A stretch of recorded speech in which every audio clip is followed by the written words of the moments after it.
Welcome to another episode of Erik Wait Whiskey Studies, and I'm currently celebrating Bourbon Month in March 2019. In this video, I'm going to be reviewing the Weller, the original wheated bourbon, Special Reserve. But before getting to this whiskey, here are my notes. W.L. Weller is a brand of wheated bourbon whiskey. The brand is currently owned by the Sazerac Company and produced at the Buffalo Trace Distillery in Frankfort, Kentucky.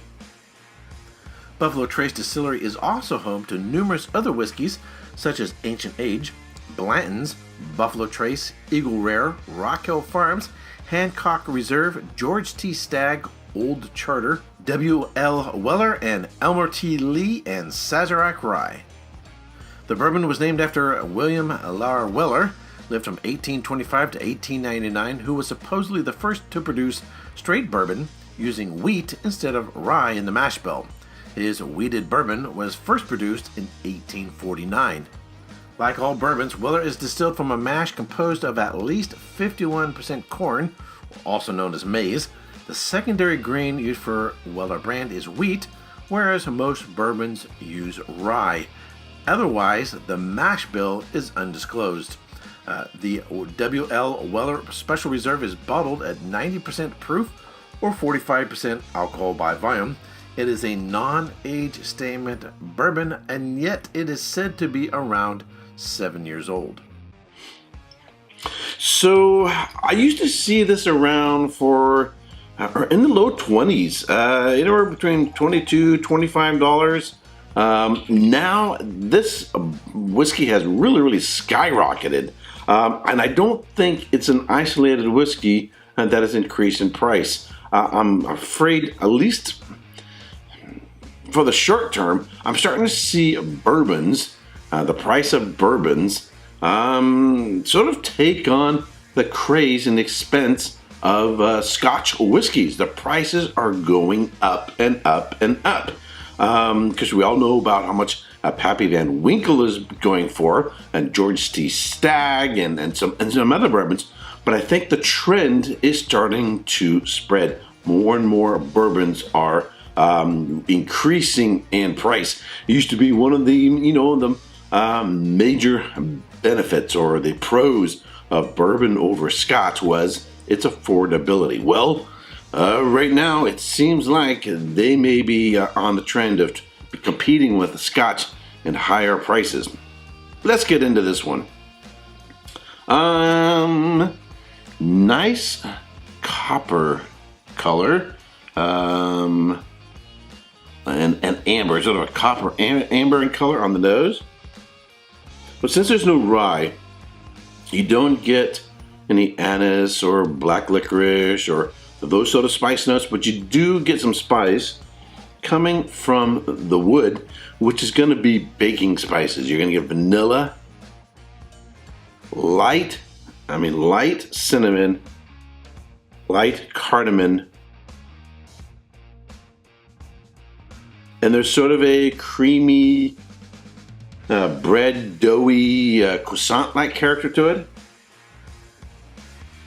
Then you need some lighter apple cinnamon, apple pie.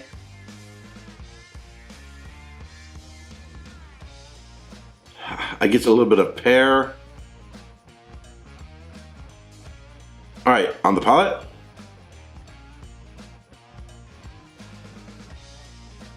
A little bit of sweetness.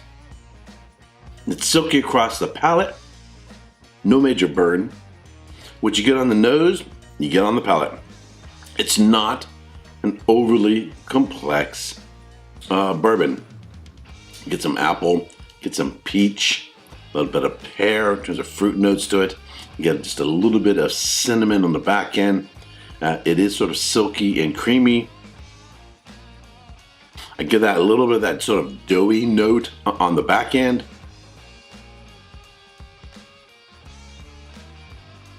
Sort of the fresh oak is coming in as well. And it maintains, I would say, medium minus sweetness from beginning to end. So it's not super sweet, but it's not also sort of dead dry as well.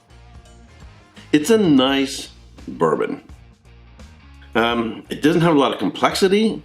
It doesn't have a lot of development. It doesn't change much from beginning to finish. Doesn't have any major arcs. Has a real nice texture to it. If you're looking for something a little softer, a little creamier, a little easier to drink, at 45% alcohol by volume or 90 proof, double check. Yep. There's no major burn on it, so that's kind of nice. But it's not overly complex. How much is this going for now? In my neighborhood, if you can find it, between $40 and $50. And I looked online, looked at prices all over the internet, and I've seen this, and this sounds crazy, as high as $150, which is absolutely insane. Score-wise, it's all right. I'm gonna give it either between 87 and 88. There's no wow factor. I mean, I've had some fantastic bourbons during Bourbon Month, and so this is going up against the competition that I've had already. And the problem is there are a lot of other bourbons in that price range that this is really going to have problems competing with. Take it back down to the original prices, $22 to $25. You know, it's competing against Maker's Mark, right? That's what you can still get. I can still get a Maker's Mark, you know, the original bottling for that price range, and that's another heavily wheated bourbon. And if it was in that price, then, you know, and going up against Maker's Mark, I think it's going to give Maker's Mark a run for its money. One thing I do like, I like the screw cap. It doesn't have any wax. Maker's Mark has got wax. I don't like screwing with wax. I like that I can easily reseal it. Doesn't have the, you know, the nice little popping of the cork sound, which I like. But the screw cap is, it's handy. Anyway, that's it for this review. If you've had the Weller Special Reserve, let me know what you thought. And how much did you pay for it? I'm just sort of, it's not bad, it's good. I'm sort of underwhelmed, particularly for the price point. All right, that's it for this review. If you subscribe to this channel, I want to thank you very much. If you haven't yet subscribed, if you like watching my videos, I would greatly appreciate it if you would subscribe. Give it a thumbs up. Share with your friends on Facebook, Twitter, and other social networking channels. And until next time, cheers. Hey, if you like my review, be sure to check out these other whiskey videos.